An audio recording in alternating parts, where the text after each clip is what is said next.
Everyone. It's Farhandela, angel therapist and spiritual personal trainer for your energy forecast and angel reading for September the 3rd. Here in Toronto, summer decided to emerge at the beginning of September, and it felt like the fall had begun early on, mid-September, but we've been immersed in this intense heat wave, and I, for one, am absolutely loving it. But it feels like everything became really intense this week.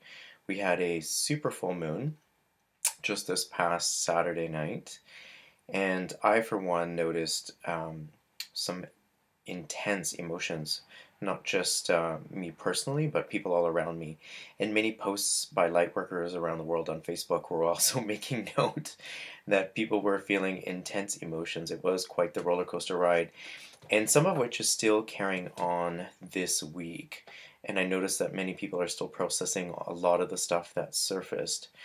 And one of the things the angels talk about in this week's angel card spread is guidance to help you with all the emotions that are going through. Remember, everything is designed for us to help with our own learning.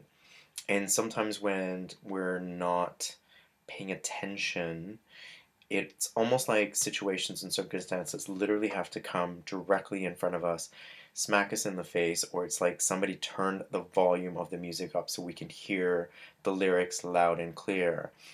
And so if you were feeling emotionally angry, sad, perhaps isolated, confrontational, all those things were really to reflect back an aspect of your being that was trying to heal. And so this was not the week to sweep things under the rug, but to actually face these things head on.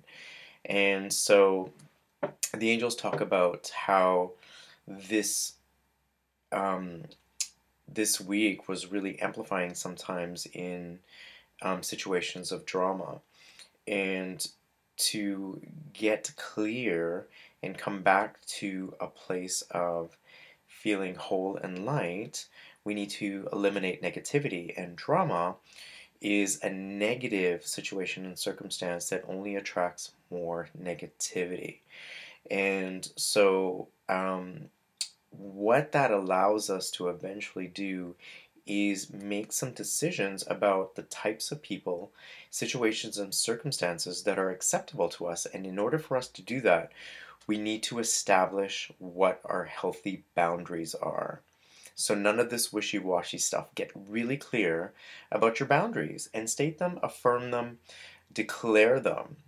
And once you shift your vibration to a place of absolute certainty, everything around you can only match in the alignment of that vibration, and things can only be a match to what it is that you're offering. So if you really want to finally rid yourself of this negativity, if you want to get rid of the drama, then declare the boundary and the sacred space in which that you will allow in your space, and everything else must be gone. End of story. But if you waver, there'll be consequences to that. If you stay affirmative, there'll be consequences to that. If you engage in the drama, there'll be consequences to that. And so there's a lot of messages that are coming through this week. And this is one of the reasons why they guided me towards choosing a 4 card spread. And normally I only do a 3, or I'm guided to do a 3, but this particular week they wanted to ensure that those that are seeking, that they would get clear guidance.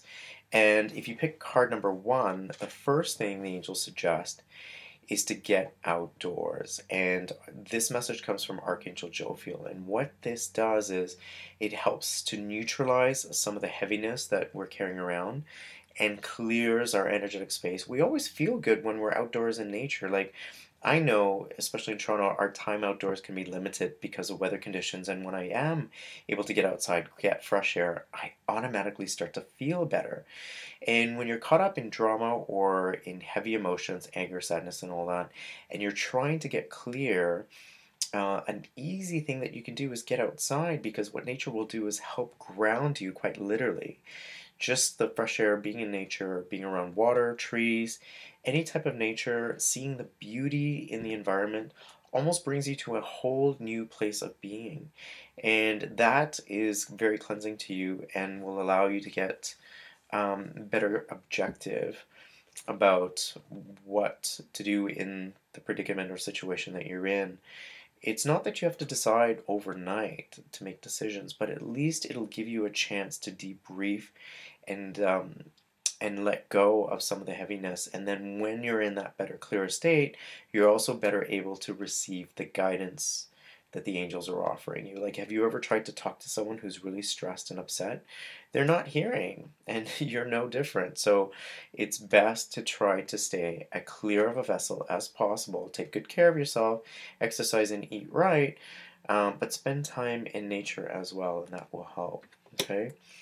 Card number 2 comes from Archangel Chamuel, and this is the peace card. And Chamuel is saying, is to recognize that at the root of us all, at our basic authentic self, we are peace. We came into this world as completely peaceful beings. And all that other stuff that's being layered on can be easily removed by first honoring the recognition of the peace within, right? And then being able to see the peace in everything and everyone else.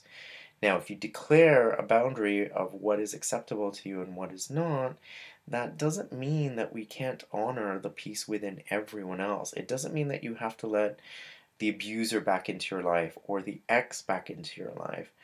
But recognize that the existence of the peace within you is also within everyone else. But everybody is exactly where they need to be. And there's no need to judge them to try to warrant that they could be any different, any better, or if the situation were any different. It is what it is when we come to a place of peace within ourselves, that we're able to see through all the emotions and all the other stuff that merely is an illusion and see the truth of who everyone is. But that said, that still means that you can maintain your boundary, and it doesn't mean that you have to let the person back into your life.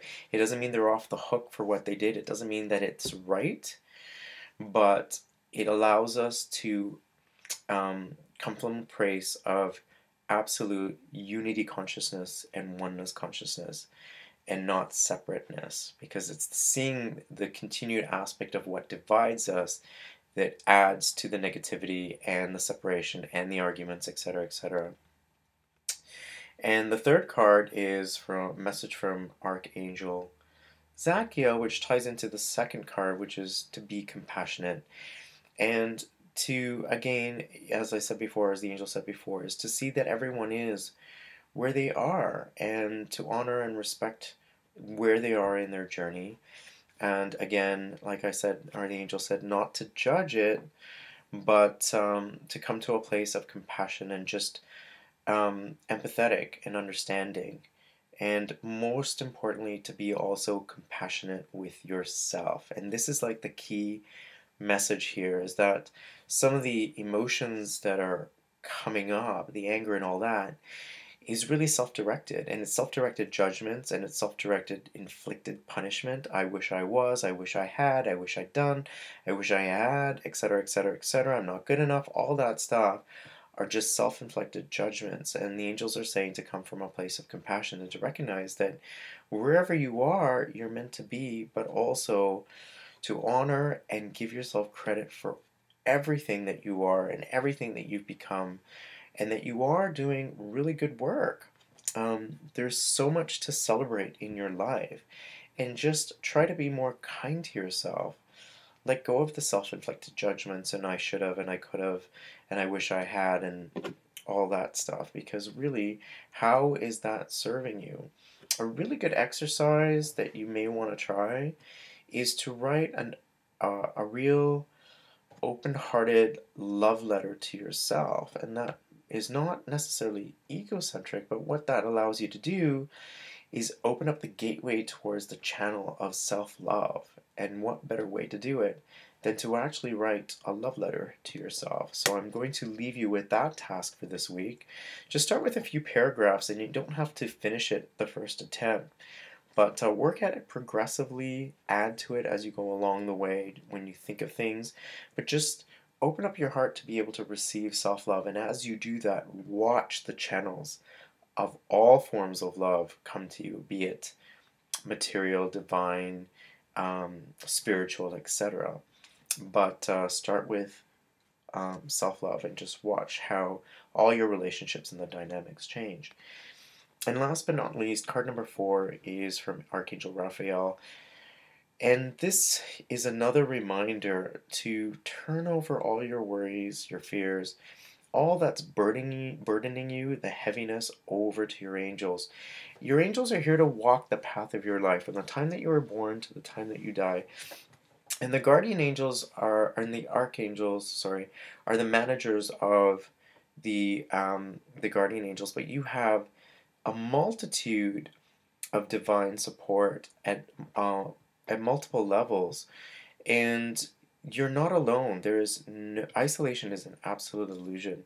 There is guidance there for you, but you just have to ask because the angels will not intervene on your free will. But that said, it is your divine right to ask for help and know that every prayer is always heard. And I see Raphael saying that I'm here to assist with healing the heavier emotions and the toxicity that's weighing you down from some of the anger, the guilt, the resentment, perhaps jealousy, and the self inflicted wounds. Um, Raphael is a very loving and kind healing angel, and I work very closely with Raphael, especially when I was a physiotherapist, but also with myself and with the angel prayer list. Whenever there's requests that come in for healing, I call upon Raphael to assist all those for their highest good and to support them on all levels and all directions of time. So that said, know that this week was probably intense for all of us, but we're working through it, and the angels are here to provide you with the tools to help you process and learn all the things that you need to and let go of all that which that doesn't serve you. But you have to do the work. You have to take the initiative. You have to go for that walk. You have to write that letter. You have to declare your boundaries. Those are the things that you need to do in order to take all this stuff, process it, and work through it. So if you are looking for guidance or someone to assist you on this plane, then absolutely please feel free to contact me either on my website at farhandallah.com or inbox me on Facebook. And once again, I ask that you please like or share this post if it resonates with you, and know that I absolutely love you and I look forward to these readings each and every week. I get so excited to do them, and I look forward to connecting with you here, either on YouTube or in any form of social media or in person or Skype. There's so many ways we can connect now, isn't it great? But until next time, I'm Farhan Dalla. Be well, everyone. Angel blessings.